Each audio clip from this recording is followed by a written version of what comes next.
Good morning, student. Welcome you in class 8. This is second chapter and first part.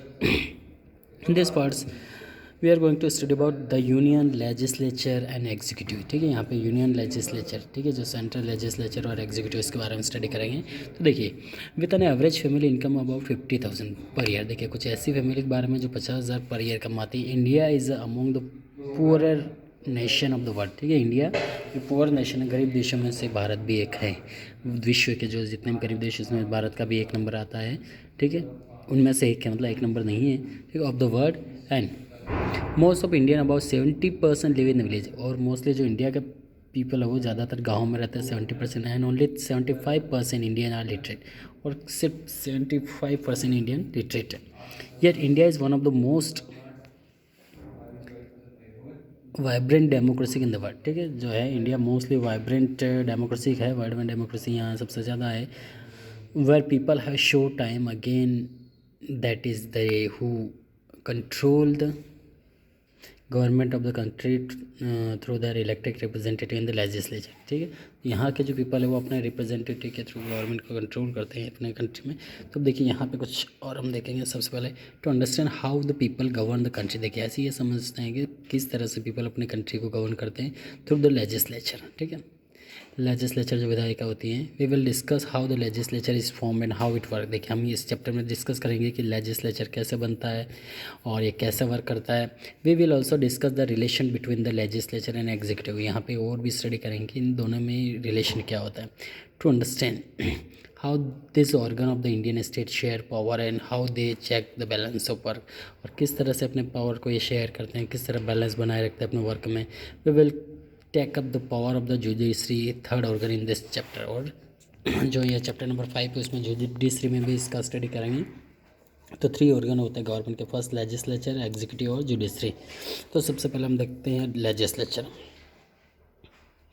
देखिए legislature होता है क्या, the union legislature parliament comprise the president and 2 house. ठीक है, ये president और 2 house से मिलकर बना होता है.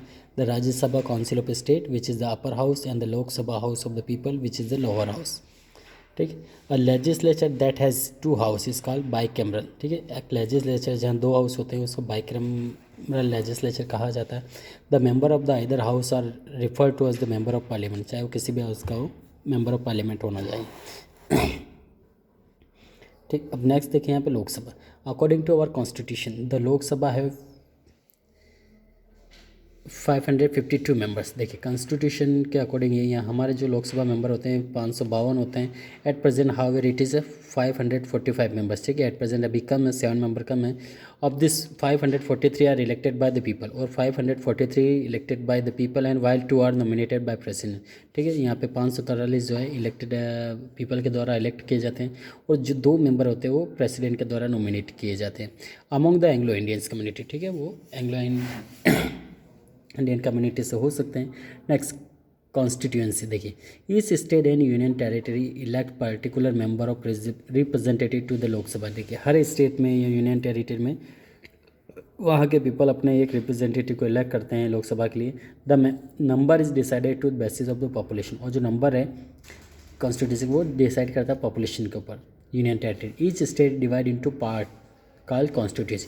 हर एक स्टेट अलग अलग पार्ट्स में डिवाइड होता है जिसको कॉन्स्टिट्यूंसी कहा जाता है. ठीक है, जैसे स्कूल हमारा था, स्कूल अलग अलग क्लासों में डिवाइड होता है. इसी प्रकार स्टेट अलग अलग क्षेत्रों में डिवाइड होता है जिसको कॉन्स्टिट्यूंसी कहा जाता है.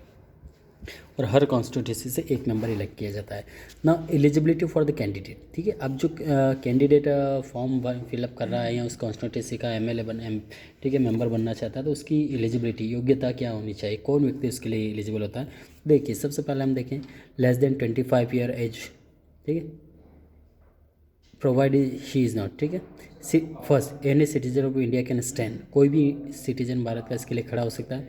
Less than 25 year of the age, a salaried government employ और अनसाउंड माइंड. ठीक है, तो ये कुछ कंडीशंस होती हैं इसकी कि लेस देन 25 ईयर से कम होना चाहिए, अ सैलरी गवर्नमेंट एम्प्लॉय और अ अनसॉल्व माइंड होना चाहिए. Next, a candidate standing for for an election does not have to belong to a political party. ठीक, वो व्यक्ति किसी भी पॉलिटिकल पार्टी से बिलोंग नहीं होना चाहिए, does not have to belong a political party. Candidate who are not supported by political party they are called independence. वो किसी पॉलिटिकल पार्टी से सपोर्ट नहीं मिलना चाहिए, इसको पूरी तरह इंडिपेंडेंट होना चाहिए। Every candidate must have a symbol, her candidate का सिम्बॉल होता है, सो दैट पीपल में वोट रिकॉग्नाइज एंड सिम्बॉल। ठीक है, जो पीपल पढ़े लिखे नहीं होते वो सिंबल को रिकॉग्नाइज करके पहचान करके उसको वोट दे सकते हैं। Candidate belonging to party use their respective party symbol while independence are their own symbol. You have study in class 7-2। अब देखिए यहाँ पे इलेक्शन प्रोसेस। जनरल इलेक्शन और election to the Lok Sabha are held every 5 year. देखिए general election जो है या लोकसभा के इलेक्शन 5 साल में होते हैं। In other word member are elected for a term of 5 year, और जो मेंबर होते हैं वो 5 ईयर के लिए चुने जाते हैं। Election can be held earlier in the Lok Sabha is dissolve. देखिए इलेक्शन कभी भी पहले भी हो सकते हैं, यदि कभी भंग डिजोल्व हो जाती है, डिसमिस हो जाती है, भंग हो जाती है Lok Sabha by the president before it's term ends. This usually happen when the ruling party or the party that form the government lose majority in the parliament। ठीक है, यदि बीच में मेजोरिटी लॉस हो जाती है, जैसे इस बार आपने देखा एमपी में शासन के दौरान ही कांग्रेस की मेजोरिटी कम हो गई, फिर यहाँ फिर से इलेक्शन हुए। ठीक है, सो और the party that form the government loss majority in the parliament, election can also be delayed by 1 year if parliament extend the term of Lok Sabha during the emergency और national crisis के समय, emergency के समय उसको जब duration बढ़ जाता है तो 1 साल के लिए वो पोस्टपोन कर दिया जाता है। ठीक है, remaining we will continue in next part.